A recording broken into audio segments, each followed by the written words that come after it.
स्वागत है आपका नवोदय टाइम्स पंजाब केसरी में। मैं हूं दीक्षा शर्मा। देश प्रदेश की तमाम खबरों के साथ हम आपके समक्ष आ चुके हैं। शुरुआत करना चाहेंगे बड़ी खबर से। अफगानिस्तान ने पाकिस्तान पर हमला कर दिया है। पाकिस्तान के 55 सैनिक मार गिराए हैं। अफगानिस्तान ने 19 जगहों पर कब्जा कर लिया गया है। दरअसल इससे पहले पाकिस्तान ने 21 फरवरी को एयर स्ट्राइक की थी अफगानिस्तान पर, और अब तालिबान सरकार की ओर से जानकारी ये दी जा रही है कि बिल्कुल सैन्य तरीके से पाकिस्तान पर कार्रवाई की गई है।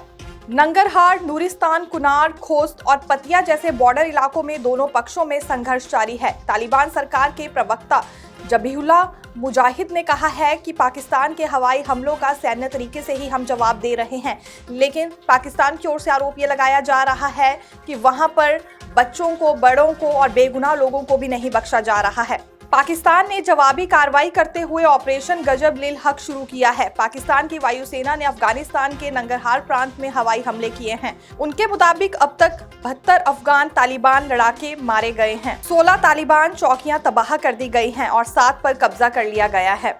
इजराइल में भी भारत का यूपीआई सिस्टम अब चलेगा। बीते कल ही दोनों पक्षों के बीच समझौता हुआ है। प्रधानमंत्री नरेंद्र मोदी इजराइल दौरे पर थे और इसी दौरान उन्होंने इजराइल के पीएम के साथ ये समझौता किया है कि क्यों ना अब भारत का यूपीआई सिस्टम इजराइल में भी चलाया जाए। इसके लिए एफटीए के तहत वो समझौता करने वाले हैं, यानी कि फ्री ट्रेड एग्रीमेंट के तहत ये समझौता हुआ है, जिससे कि भारत को एक बड़ा फायदा होने वाला है। प्रधानमंत्री नरेंद्र मोदी दौरे के दूसरे दिन सबसे पहले यरूशलेम के होलोकास्ट मेमोरियल याद वशेम में पहुंचे। यहां उन्होंने हिटलर के नाजी शासन में मारे गए 60 लाख यहूदियों को श्रद्धांजलि दी। इसके बाद इजरायली राष्ट्रपति इसाक हर्जोग से मुलाकात की। इस दौरान इसाक ने कहा कि भारत की अर्थव्यवस्था तेजी से बढ़ी है, जो पूरी दुनिया का ध्यान खींच रही है। वहीं पीएम मोदी ने इजरायली राष्ट्रपति को भारत आने का न्योता दिया। द्विपक्षीय मीटिंग के बाद ज्वाइंट प्रेस कॉन्फ्रेंस में इजरायली पीएम ने बताया कि अब भारत का यूपीआई पेमेंट सिस्टम इजराइल में भी चलेगा। इसके लिए जल्दी ही फ्री ट्रेड एग्रीमेंट इजराइल की ओर से किया जाएगा। कनाडा के पीएम मार्क कार्नी आधिकारिक यात्रा पर भारत पहुंचने वाले हैं। 2 मार्च तक उनकी आधिकारिक यात्रा रहेगी। बताया जा रहा है आज मुंबई आएंगे और उसके बाद दिल्ली भी पहुंचने वाले हैं, जहां हैदराबाद हाउस में पीएम के साथ उनकी एक बड़ी मीटिंग होगी। दरअसल यहां कनाडा और भारत के रिलेशंस में भी अब सुधार किया जाएगा। हालांकि पहले से ये रिलेशंस मजबूत है, लेकिन कुछ और समझौते अब होने जा रहे हैं।